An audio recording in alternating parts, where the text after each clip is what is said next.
Well, now in its fourth year, Cleveland Clinic's annual Mention It awareness campaign seeks to learn more about the motivators and barriers of men's health.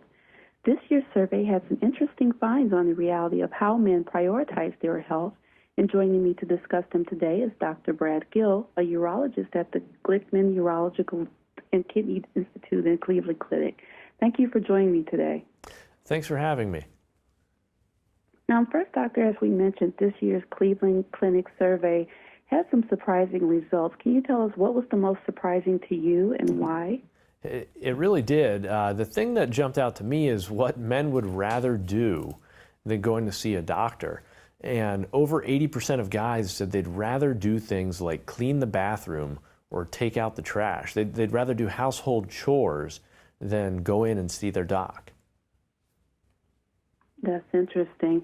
Now, the survey also found that 20% of men are not completely honest with their doctor. Can you tell us why some men feel reluctant to have that openness and honesty with their doctors and how that can impact their health?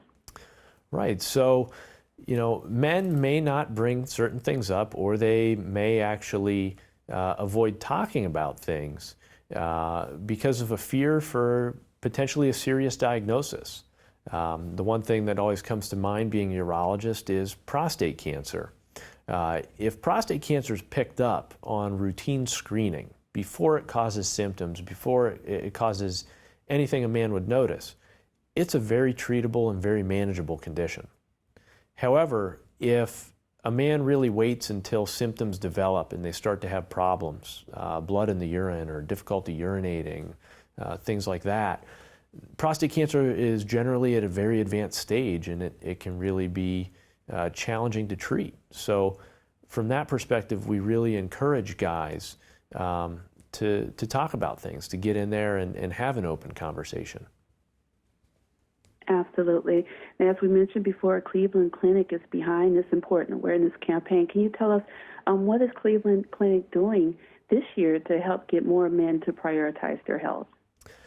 We're coming at it from a few different angles. We've opened new family health centers.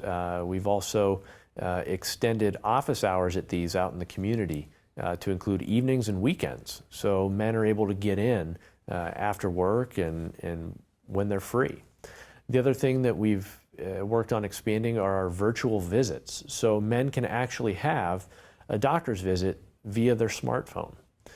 Beyond that, we're getting out and we're doing community programming. We're having health fairs where we're out talking to men and we're talking to them about the importance of screening and the importance of getting checked out regularly to detect issues before they become big problems. I always tell guys it's like having your oil change and tire rotation. You want to do that to make sure that things keep running well. That's a good analogy to use with men for sure, and thank you for everything you're doing with the Cleveland Clinic to get that healthcare more accessible for men and make it more comfortable for them. Now, we talked about some things that are available to men to improve their health care. What are some things that caregivers, such as spouses or family members, can do on a daily basis to encourage and support the men in their lives to stay on track on their journey of healthy living? Really, the biggest thing is engage in conversation. So from the Mention It survey this year, we learned that over 85% of guys have their loved ones and their family, and being around to be able to take care of them be the biggest motivator for them to seek health care. So from that standpoint, talk to the guys in your lives, talk to your friends, talk to your family members, and just say, hey, take care of yourself. We want you to be healthy. We want to make sure you stay in good shape. We want to make sure you're around. And really emphasize that if you catch issues on screening and you catch health problems when they're early, you generally prevent them from becoming serious medical problems. Absolutely, good advice there. Now, we definitely went over caretakers. Let's talk about men's health per generation. What would be your keyword of health advice you would like to give for men in their 40s, 50s, and beyond? Right. So we noted in our survey that roughly half of men said that they were raised to not really talk about health issues or to seek health care. They were kind of brought up with a tough guy type mentality. And that's particularly common in the generations that you mentioned, kind of 40s and beyond. However, what we're seeing now in the millennials is that they may be more open to talking about health care and better engaged in preventative maintenance and screening. Thank you for that. And last, Doctor, where can people go for more information on everything we talked about today? You can visit clevelandclinic.org/mentionit.